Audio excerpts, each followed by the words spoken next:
محترم حاضرین جمعہ، خطبہ مسنونہ کے بعد سورہ دخان شروع کی 4 آیتیں،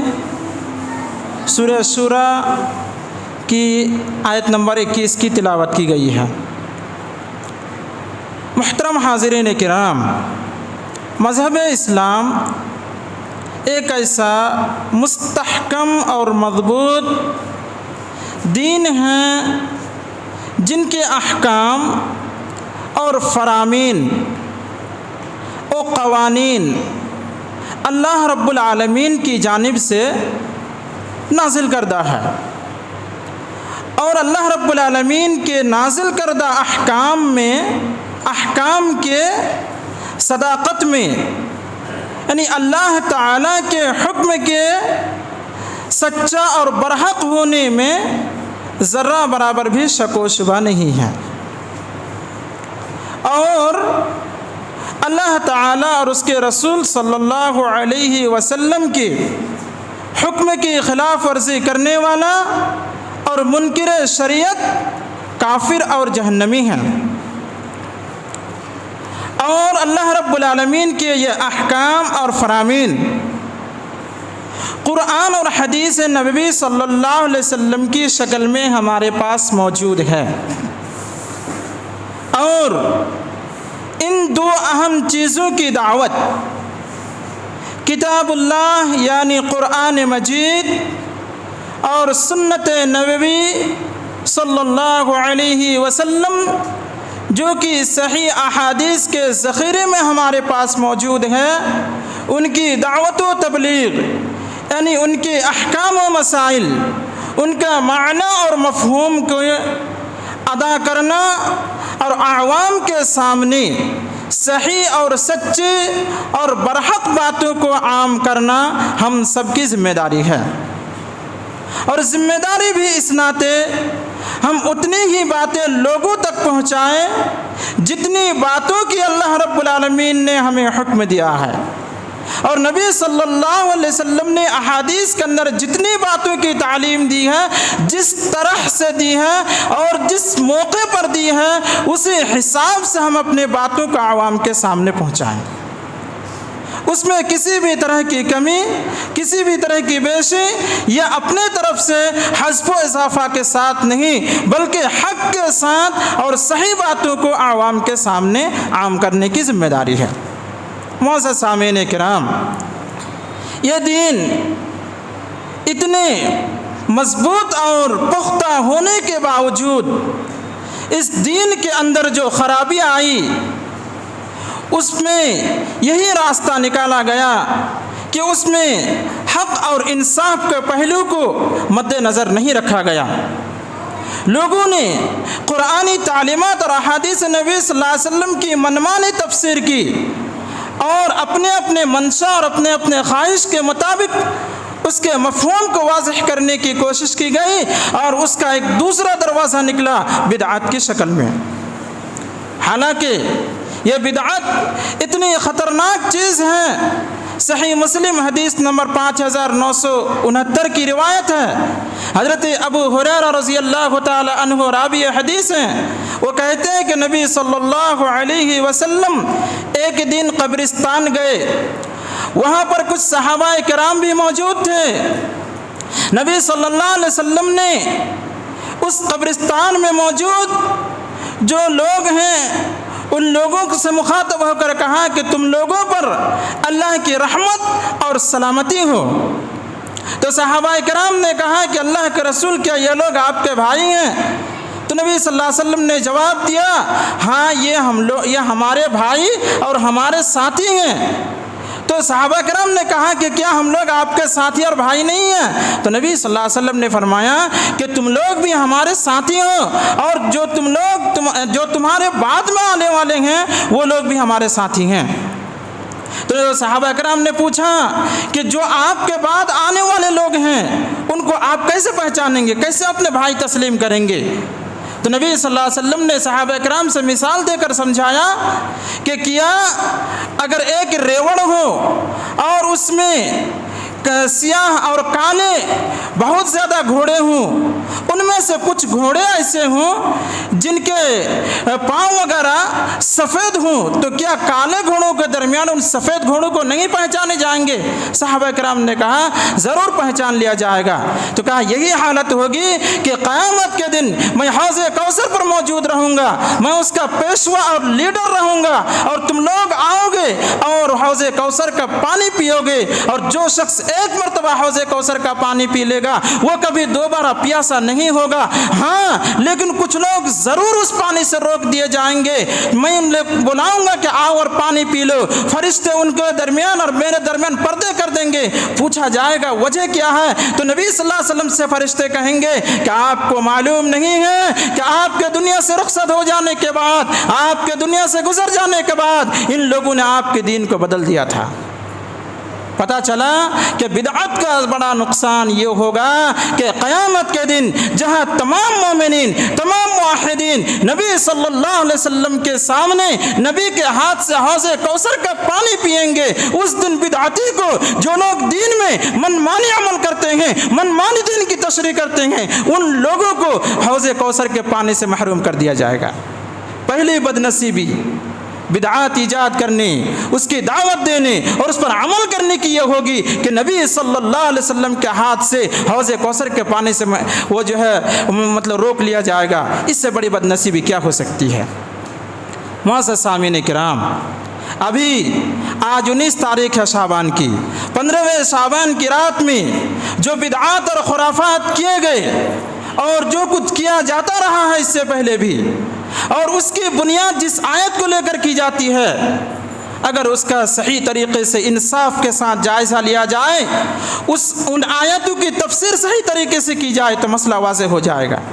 آئیے دیکھتے ہیں، سورہ دخان کی آیتیں ہیں، 1 سے لے کر 4 تک کی آیتیں ہیں۔ حامیم، یہ حامیم کے بارے میں کہتے ہیں مفسرین کرام واللہ اعلم بمرادہ، یہ حروف مقطعات میں سے ہیں، کاٹ کاٹ کر کے الگ الگ کر کے پڑھے جاتے ہیں، اور ان کا معنی اور مفہوم کیا ہے ہم لوگوں کو معلوم نہیں ہے، صرف اللہ رب العالمین ہی اس کے مفہوم کو جانتے ہیں کہ اللہ تعالیٰ نے کیوں اس طرح سے استعمال کیا ہے۔ جیسے حامیم، قاف، نون،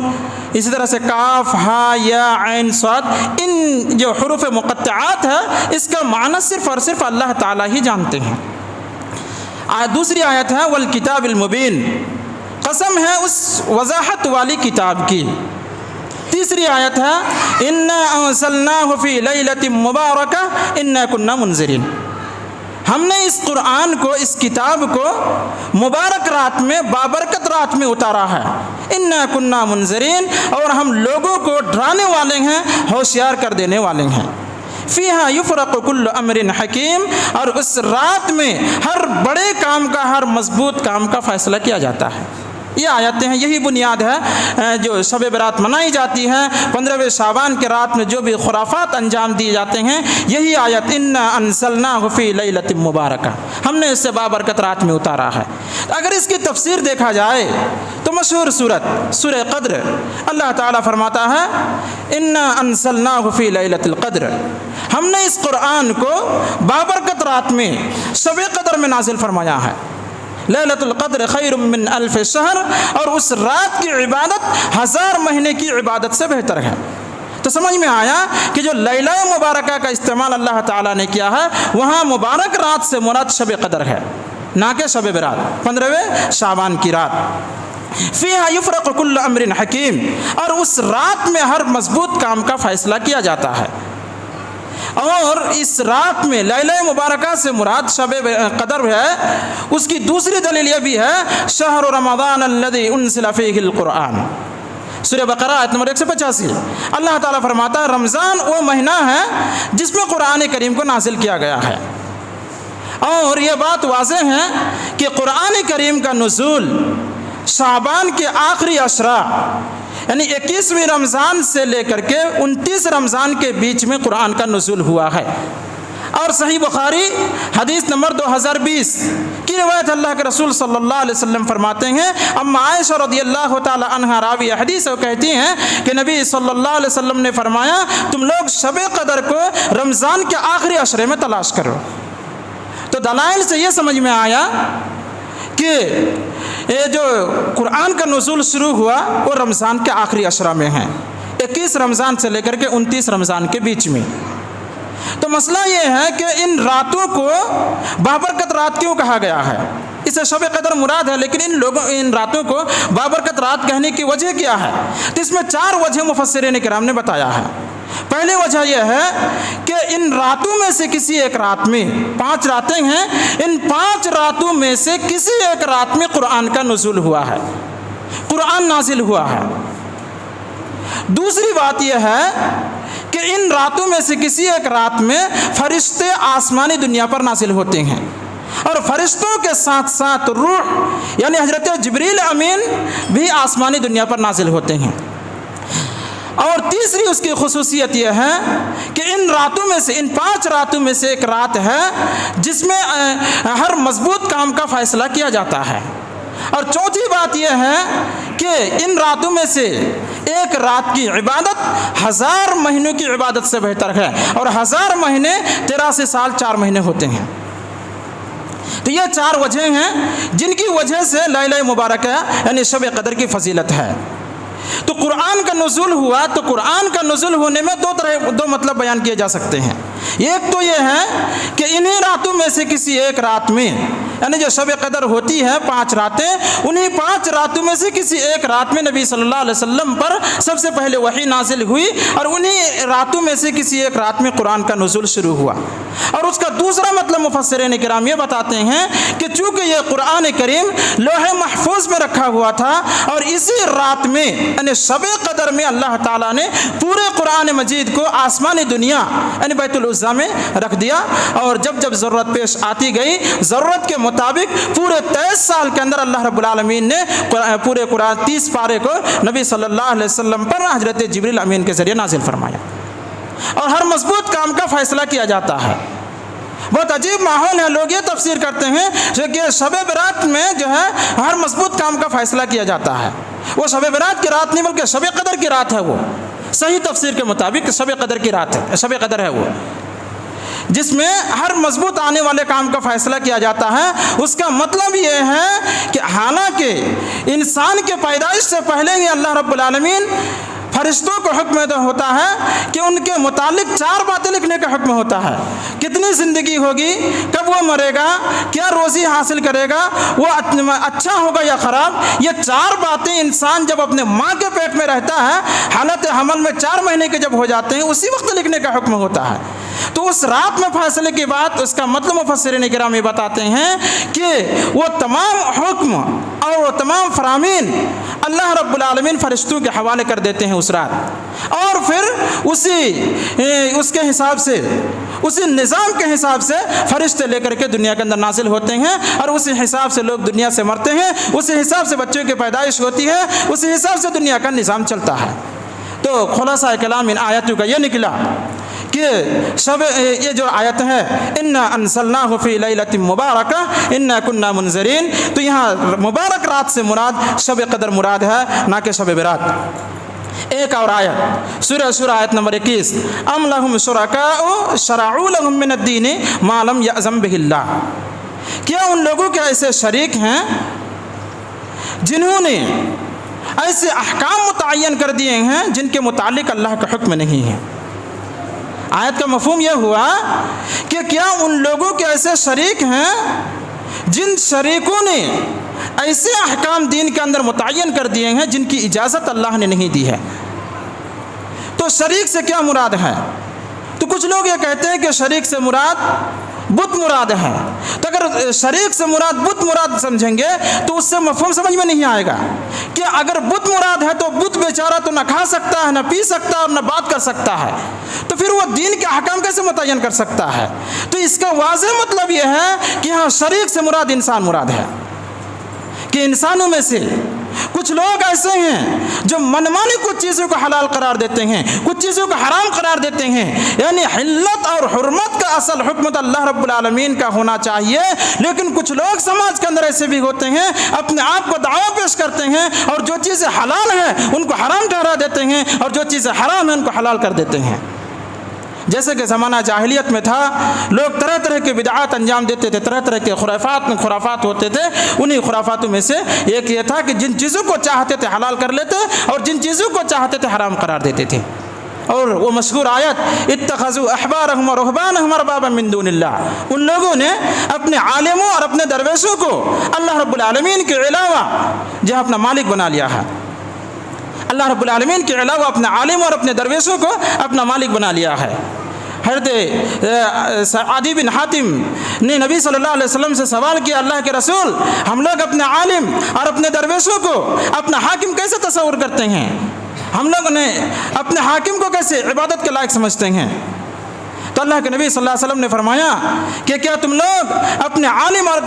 تمہارے عالم اور تمہارے حاکم اور تمہارے جو درویش لوگ ہیں جن باتوں کا حکم دیتے ہیں، کیا تم لوگ انہی کے مطابق زندگی نہیں گزارتے ہو؟ حالانکہ اس مسئلے سے متعلق اللہ رب العالمین کا کچھ اور حکم ہے، اور تمہارے عالم اور درویش جن باتوں کا حکم دیتے ہیں تم انہی کے مطابق کام کرتے ہو. یعنی حلال اور حرام یہ جو عمل ہے اس کا مالک اللہ تعالیٰ ہے، لیکن تم لوگوں نے اپنے عالم اور اپنے درویش کو اس کا مقام اور مرتبہ دے دیا ہے، اور جو چیزوں کو حلال قرار دیتے ہیں تم انہی چیزوں کو حلال سمجھتے ہو، اور جن چیزوں کو وہ حرام قرار دیتے ہیں انہی چیزوں کو تم حرام سمجھتے ہو. معزز سامعین کرام، شعبان کے 15ویں رات کے تعلق سے ایک صحیح روایت ہے، ابن حبان، بیہقی اور طبرانی کی روایت ہے اور صحیح روایت ہے، اور علامہ البانی رحمہ اللہ نے اس روایت کو صحیح قرار دیا ہے. روایت اس طرح سے ہے کہ اللہ تعالی شعبان کی 15ویں رات کو ان تمام لوگوں کی بخشش کر دیتے ہیں، تمام لوگوں کو معاف کر دیتے ہیں سوائے جو لوگ مشرک ہیں. جن لوگوں نے اللہ کے ساتھ شرک کیا ان لوگوں کو، اور جن کے دل میں اپنے مسلمان بھائی کے تعلق سے کینہ، کپٹ اور بغض و حسد اور دشمنی نہ ہو، صرف انہی دونوں کو چھوڑ کر کے باقی تمام لوگوں کے گناہ معاف کر دیے جاتے ہیں شعبان کے 15ویں رات کے تعلق سے. یہ روایت ہے، صرف یہی ایک روایت ہے شعبان کی 15 تاریخ کے تعلق سے. کیا روایت ہے؟ اللہ تعالیٰ نے اس رات میں سوائے مشرک اور کینہ کپٹ جن کے دل میں نہ ہو ان کے علاوہ باقی تمام لوگوں کے گناہوں کو معاف کر دیتے ہیں. یہ روایت ہے اور یہ صحیح روایت ہے. لیکن آئیے، اور ایک دوسری روایت بھی ہے، صحیح مسلم کی روایت. اللہ کے نبی صلی اللہ علیہ وسلم فرماتے ہیں کہ اللہ تعالیٰ ہر پیر اور جمعرات کی رات میں عام مغفرت کا اعلان کرتا ہے، عام مغفرت کے تمام لوگوں کو بخش دیتے ہیں سوائے ان لوگوں کے جن لوگوں نے اللہ کے ساتھ شرک کیا، اللہ رب العالمین کے علاوہ دوسرے کو خالق اور مالک سمجھا، اللہ رب العالمین کے علاوہ دوسرے کو بیماری کی شفا دینے والا سمجھا. یعنی مشرک اور کینہ کپٹ جن کے دل میں ہو ان دونوں کے علاوہ تمام لوگوں کو معاف کر دیتے ہیں. اور جن لوگوں کے دل میں یہ بیماری ہے، یعنی جو لوگ شرک کا کام کرتے ہیں، جن کے دل میں اپنے مسلمان بھائی کے تعلق سے کینہ کپٹ اور دشمنی ہے، بغض و عداوت رکھتے ہیں، ان لوگوں کو اللہ تعالیٰ مہلت دیتے ہیں کہ تم اپنے آپ کو سدھار لو. تو یہ بھی روایت ہے پیر اور جمعرات کے تعلق سے بھی. ایک اور تیسری روایت صحیح مسلم کی ہے، ينزل ربنا الى السماء الدنيا كل ليلة حين يبقي ثلث الليل الآخر فيقول من يدعوني فاستجيب له من يسألني فأعطيه من يستغفرني فأغفر له. اللہ تعالیٰ ہر رات کے تیسرے پہر میں آسمانی دنیا پر نازل ہوتے ہیں اور آواز لگاتے ہیں کہ ہے کوئی میرا بندہ کہ مجھ سے استغفار کرے اور میں ان کو بخش دوں، ہے کوئی میرا بندہ کہ مجھ سے کسی چیز کے بارے میں سوال کرے اور میں اسے نواز دوں، ہے کوئی میرا بندہ کہ مجھ سے کسی چیز سے متعلق سوال کرے تو میں اسے عطا کروں. اس طرح سے روزانہ اللہ رب العالمین آسمانی دنیا پر نازل ہوتے ہیں. تو 3 روایتیں اس تعلق سے پڑھی گئی ہے، 2 صحیح مسلم کی روایت ہے. تو ان روایتوں سے یہ سمجھ میں آیا کہ ایسا ہر رات ہوتا ہے. اللہ رب العالمین آسمانی دنیا پر شعبان کی 15ویں تاریخ کو بھی اور مہینے کے ہر پیر اور جمعرات کے دن بھی اللہ رب العالمین آسمانی دنیا پر نازل ہوتے ہیں. اور ایک روایت کے مطابق جو آخری روایت پڑھی گئی کل لیلۃ، ہر رات میں. تو آپ پھر ہر رات میں جو ہے قبرستان کو جو ہے روشن کیجئے، ہر رات آپ کو قبرستان جانا پڑے گا اور ہر رات آپ کو جو ہے دوسرے دن روزہ رکھنا پڑے گا، اس لیے کہ ہر رات اللہ رب العالمین آسمانی دنیا پر نازل ہوتے ہیں. تو جو روایتیں عام ہیں ان کے برخلاف کا ایک اور حدیثیں ہیں، تو صرف ایک حدیث کو لے کر کے اور اس بدعت کو سامنے رکھ کر کے کیسے ایک پر عمل کیا جا سکتا ہے؟ حالانکہ وہ بھی روایتیں ہیں اور یہ بھی عام روایتیں ہیں کہ ہر پیر اور جمعرات کے دن اور ہر دن اللہ رب العالمین آسمانی دنیا پر نازل ہوتے ہیں، تو کیسے ہم صرف ایک روایت کو سامنے رکھ کر کے اس طرح کا کام کر سکتے ہیں؟ اور شعبان کے مہینے کے تعلق سے ایک اور روایت سنن نسائی کی ہے، حضرت راوی حدیث کہتے ہیں کہ انہوں نے نبی صلی اللہ علیہ وسلم سے سوال کیا، اللہ کے رسول صلی اللہ علیہ وسلم، آپ ہر مہینے کے بالمقابل یعنی رمضان کے علاوہ اور جو 11 مہینے ہیں ان تمام مہینوں کے بالمقابل شعبان کے مہینے میں آپ زیادہ روزے رکھتے ہیں، وجہ کیا ہے؟ کیوں آپ اس مہینے میں زیادہ روزہ رکھتے ہیں؟ تو نبی صلی اللہ علیہ وسلم نے اس صحابی سے فرمایا کہ میں پسند کرتا ہوں اس مہینے میں اللہ تعالیٰ کے یہاں بندوں کے اعمال پیش کیے جاتے ہیں، اور میں اس بات کو پسند کرتا ہوں کہ میرے اعمال اللہ رب العالمین کے یہاں اس حال میں پیش کیے جائیں کہ میں روزے سے ہوں۔ تو یہ بھی ایک عام حدیث ہے، اس میں بھی کسی تاریخ کی وضاحت نہیں ہے کہ کس تاریخ میں اللہ کے رسول صلی اللہ علیہ وسلم روزہ رکھا کرتے تھے۔ ایک اور روایت ہم عائشہ رضی اللہ تعالیٰ عنہ کہتی ہیں کہ نبی صلی اللہ علیہ وسلم جب روزہ رکھنا شروع کر دیتے تھے تو ہم لوگ یہ خیال کرتے تھے کہ اب آپ روزہ نہیں چھوڑیں گے۔ یہ جو حدیث ہے یہ رمضان مہینے کے علاوہ کی حدیث ہے کہ نبی صلی اللہ علیہ وسلم جب روزہ رکھنا شروع کر دیتے تھے نفل روزے، تو ہم لوگ یہ گمان کرتے تھے کہ اب آپ روزہ رکھنا نہیں بند کریں گے، روزہ ہی رکھتے رہیں گے۔ اور جب نبی صلی اللہ علیہ وسلم روزہ افطار کرنا شروع کر دیتے تھے تو ہم لوگ یہ خیال کرتے تھے کہ اب آپ روزہ دوبارہ نہیں رکھیں گے۔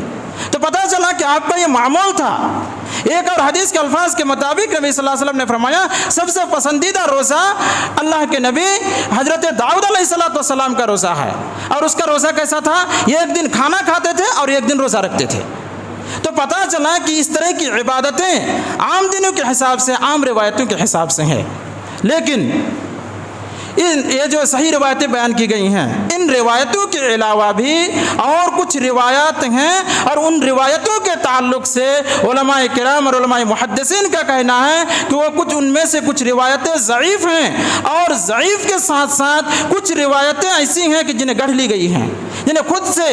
بہت سارے لوگوں نے ان حدیث کو دین اور شریعت کی طرف منسوب کر دیا ہے، حالانکہ اس حدیث کے صحت کے تعلق سے کسی بھی طرح سے حکم نہیں لگایا جا سکتا ہے کہ وہ روایتیں صحیح ہیں۔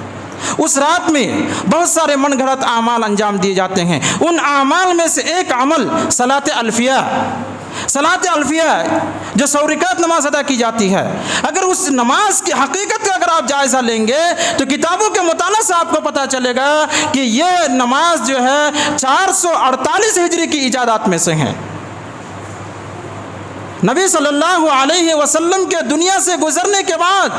448 سال کے بعد اس نماز کو جو ہے گڑھی گئی، اور اس نماز کو گڑھنے والا کوئی کتاب اور سنت پر عمل کرنے والا نہیں، کوئی توحید اور موحد پرست آدمی نہیں تھا، بلکہ وہ آگ کا پجاری تھا جس نے اس نماز کو اپنی طرف سے گڑھا اور شریعت کی طرف منسوب کیا۔ اللہ کی لعنت ہو ایسے لوگوں پر، وہ لوگ آگ کی پوجا کرنے والے تھے، زیادہ دیر تک آگ کی پوجا کیا کرتے تھے۔ بیت المقدس کے اندر آ کر کے سب سے پہلے انہوں نے 448 ہجری میں اس نماز کو ادا کیا، اور وہ حالانکہ اپنے من کے مطابق عمل کرتے تھے لیکن کچھ لوگوں کو خوش کرنے کے لیے انہوں نے اس طرح سے نماز ادا کی اور کہا کہ ایک بہتر عمل ہے۔ تو جو عمل نبی کے دنیا سے گزر جانے کے بعد 400-450 سال کے گزرنے کے بعد جن عمل کو گڑھا گیا، کیا اس عمل پر عمل کیا جائے؟ کیا اس عمل کو آج قابل ثواب سمجھ کر کے عمل کیا جا سکتا ہے؟ کیسے ایسا ہو سکتا ہے؟ اور اسی طریقے سے اس رات میں اور بھی جو کام انجام دیے جاتے ہیں، کئی طرح کے پکوان پکائے جاتے ہیں اور کھانے پینے کا اہتمام ہوتا ہے، یہ ساری چیزیں غلط ہیں اور ان کا شریعتی کسی بھی اعتبار سے اس کا ثبوت نہیں ملے گا۔ معزز سامعین کرام، اور اس رات کے تعلق سے جو مشہور روایت بیان کی جاتی ہیں کہ نبی صلی اللہ اس دن باری اما عائشہ رضی اللہ تعالی عنہا کی تھی، نبی صلی اللہ علیہ وسلم بستر سے اٹھے اور چلنا شروع کیے تو اما عائشہ کہتے میں بھی نبی صلی اللہ علیہ وسلم کے پیچھے ہو گیا، یہاں تک کہ آپ بقیع قبرستان میں گئے اور آپ نے جو لوگوں کے لیے دعائیں کی، اور نبی صلی اللہ علیہ وسلم نے فرمایا کہ آج کے دن اتنے ہی لوگوں کو اللہ رب العالمین بخشش کرتے ہیں جتنے بلو کلب کی بکریوں کے بال ہیں۔ تو یہ جو روایت ہے یہ روایت ضعیف ہے۔ اگر اس روایت پر غور کیا جائے تو یہ روایت ضعیف ہے، اور اس میں دو راوی ہیں جن راویوں پر محدثین کرام نے کلام کیا ہے۔ تو ان روایتوں کے ضعیف ہونے کے باوجود ہم کیسے اس کو صحیح مان سکتے ہیں اور کیسے اس پر عمل کیا جا سکتا ہے؟ معزز سامعین کرام، حالانکہ اللہ رب العالمین نے ایسے کاموں سے لوگوں کو منع کیا ہے اور ایسی چیزوں سے ہمیشہ روکنے کی کوشش کی ہے۔ اگر آپ علماء کرام کی زندگی کا مطالعہ کریں تو آپ کو امام ابو حنیفہ رحمۃ اللہ علیہ کا ایک مشہور قول نظر آئے گا۔ وہ ہمیشہ لوگوں سے یہ کہا کرتے تھے کہ لوگوں کتاب اللہ اور سنت رسول صلی اللہ علیہ وسلم کو لازم پکڑو، کتاب اللہ کو لازم پکڑو، قرآن کریم کو تم لازم پکڑو اپنی زندگی میں، سنت نبوی صلی اللہ علیہ وسلم یعنی احادیث کو لازم پکڑو، اور اس سے بچ کر کے، اس سے ہٹ کر کے جنہوں نے اپنے رائے قائم کیے، یعنی قرآن کو چھوڑ کر کے اور حدیث کو چھوڑ کر کے جنہوں نے اپنا کوئی ایک دوسرا رائے قائم کیا، تو وہ شخص جو ہے اپنے آپ کو قرآن اور حدیث سے اپنے آپ کو بری کر لیا۔ اور ایک مرتبہ امام ابو حنیفہ رحمۃ اللہ علیہ درس دے رہے تھے، لوگوں کو حدیث پڑھ کر کے سمجھا رہے تھے، حدیث کی تعلیم دے رہے تھے۔ اسی درمیان میں کوفہ کا ایک شخص آیا اور کہا کہ امام صاحب آپ لوگوں کو قرآن کا درس دیجئے، ان احادیث کو چھوڑ دیجئے، حدیث کیوں لوگوں کو پڑھ کر کے سناتے ہیں، ہم لوگوں کو حدیث کی ضرورت نہیں ہے۔ تو امام ابو حنیفہ رحمۃ اللہ علیہ نے اس موقع پر فرمایا تھا کہ یاد رکھو، اگر تم نے سنت نبی صلی اللہ علیہ وسلم کو چھوڑ دیا، حدیث کو چھوڑ دیا، تو یاد رکھنا قرآن کو تم نہیں سمجھ سکتے، قرآن کے حکام کو نہیں سمجھ سکتے، اس لیے کہ یہ حدیث نبی صلی اللہ علیہ وسلم یہ قرآن کی تفسیر ہے۔ معزز سامعین کرام، آج کے خطبہ جمعہ کا خلاصہ کلام یہ نکلا کہ یہ جو عمل انجام دیے جاتے ہیں یہ سب عمل غلط ہے، اور خصوصاً اس رات میں قبرستان کی طرف جانا اور قبرستان کو چراغاں کرنا، محفل جمانا اور وہاں پر جا کر مغفرت کی دعا کرنا، یہ سب غلط طریقہ ہے۔ اور یہ عقیدہ رکھنا کہ اس رات میں ہر مضبوط کام کا فیصلہ کیا جاتا ہے، یہ بھی کہنا غلط ہے۔ اس لیے کہ اس کی تفسیر کی گئی کہ جس آیت کی بنیاد پر یہ بات کہی جاتی ہے وہ آیت شب قدر سے متعلق ہے، اور شب قدر رمضان میں آتی ہے، نہ کہ شب برات کے موقع پر 15ویں شعبان کی رات میں۔ اللہ تعالیٰ سے دعا ہے کہ الہ العالمین ہم لوگوں کو قرآن اور حدیث کے مطابق زندگی گزارنے کی توفیق عطا فرما۔ الہ العالمین ہمارے درمیان جو بدعات اور جو غلطیاں اور قرآن اور سنت کے خلاف جو عمل آج راج ہیں، تو ہم لوگوں کو صحیح حدیث نبی صلی اللہ علیہ وسلم اور قرآن کے مطابق زندگی گزارنے کی توفیق عطا فرما۔ الہ العالمین ہم میں سے جو لوگ قرآن اور حدیث نبی صلی اللہ علیہ وسلم کے تعلیم کے جانکاری نہ ہونے کی وجہ سے عمل کرتے ہیں، انہیں یہ توفیق دے کہ وہ قرآن کا مطالعہ کرے، حدیث نبی صلی اللہ علیہ وسلم کو معنی اور مفہوم کے اعتبار سے اس کا مطالعہ کرے، تاکہ انہیں سمجھ میں آئے کہ حدیث نبی صلی اللہ علیہ وسلم کیا کہہ رہی ہے اور اس کے برخلاف ہم عمل کیا کرتے ہیں۔ آج وجہ یہی ہے کہ آج قرآن اور حدیث کو ہم صحیح طریقے سے نہیں سمجھ پاتے ہیں، ہمارے ذہن میں جو باتیں بیٹھا دی گئی ہیں ہم اسی کو حرف اخیر سمجھ لیتے ہیں، حالانکہ حرف اخیر جو ہے اسی وقت ہوگا کہ آپ تمام دلائل کا جائزہ لیجئے، جتنے بھی کوئی بھی عمل ہے اس عمل سے متعلق کتنی آیتیں ہیں، کتنی احادیث ہیں، ان تمام احادیث کا آپ مطالعہ کریں، تفاسیر کا مطالعہ کریں، علماء کرام نے، صحابہ کرام نے، اور اسی طریقے سے جن لوگوں نے کو اللہ رب العالمین نے دین کے بارے میں جانکاری اور صلاحیت عطا کی ہے، ان لوگوں کے تمام اقوال کا مطالعہ کیجئے، اس کے بعد آپ آخری فیصلے پر پہنچیے کہ یہ عمل ہمارے لیے کرنا درست ہوگا یا نہ۔ اس لیے کہ آج تحقیق کا دور ہے، آج ہمیں یہ دور دعوت دیتی ہے کہ کسی بھی چیز کے اعتبار سے آپ یہ نہیں کہہ سکتے ہیں کہ پہلے ہمارے آبا و اجداد کہا کرتے تھے، ہمارے بڈھے میاں بچے ہوئے تھے تو ایسا کہا کرتے تھے اس لیے ہم کرتے تھے، یہ بیجا بات ہے، یہ غلط بات ہے۔ اس لیے کہ ساری چیزوں میں آج تحقیق ہو رہی ہے، دنیا میں اتنی ترقی ہو رہی ہے، ان ترقیوں کے باوجود بھی اگر ہم یہ کہیں کہ پہلے سے کرتے آ رہے تھے اس لیے آج کر رہے ہیں تو یہ ہماری بیوقوفی ہے۔ اس لیے آج ہمارے پاس، ہم میں سے ہر شخص کے پاس احادیث کا ذخیرہ موجود ہے،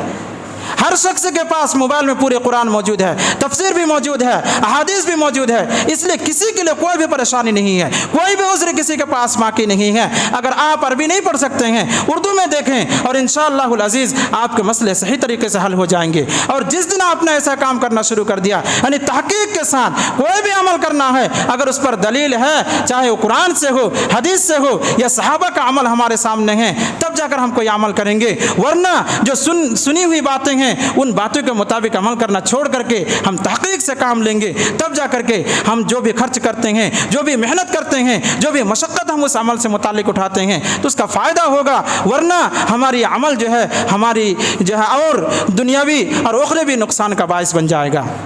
اور اس بدعت کے تعلق سے ہمیشہ خطبہ جمعہ میں یہ بات کہی جاتی ہے کہ بدعت کے انجام دینے کا بڑا نقصان یہ ہے کہ بدعتی کو توبہ کی توفیق نہیں ہوتی ہے، حالانکہ اللہ رب العالمین شرک کے علاوہ تمام گناہوں کو معاف کر دے گا سوائے شرک کے، لیکن جو کبیرہ گناہیں ہیں ہم نے جان بوجھ کر اگر بڑا گناہ کیا ہے، ان گناہوں سے متعلق یہ بات متحقق ہے کہ اللہ تعالیٰ اسی وقت ان گناہوں کو معاف کرے گا جب ہم اللہ رب العالمین کے دربار میں رو کر کے گڑ گڑا کر کے اللہ تعالیٰ سے مغفرت طلب کریں گے۔ اور ہم جو عمل کرتے ہیں ہم تو یہ سمجھتے ہیں صحیح ہے، ہمارے لیے یہ درست ہیں، ہمارے پہلے کو علماء نے کتابوں میں لکھی ہے اور ہم لوگوں کے درس کے اندر بتائے گئے ہیں، خطبہ جمعہ میں بتائے گئے ہیں، اور انہی چیزوں پر بھروسہ کر کے اور اسی پر ہم اپنا وہم و گمان کو قائم رکھ کر کے اسی کے مطابق عمل کرتے رہے تو پھر اللہ رب العالمین کے یہاں جا کر کے ہمیں کف افسوس ملنا پڑے گا۔ ہم افسوس اور پسماں ہوں گے اس دن کہ کاش کہ اگر ہم نے دلائل کا جائزہ لے کر کے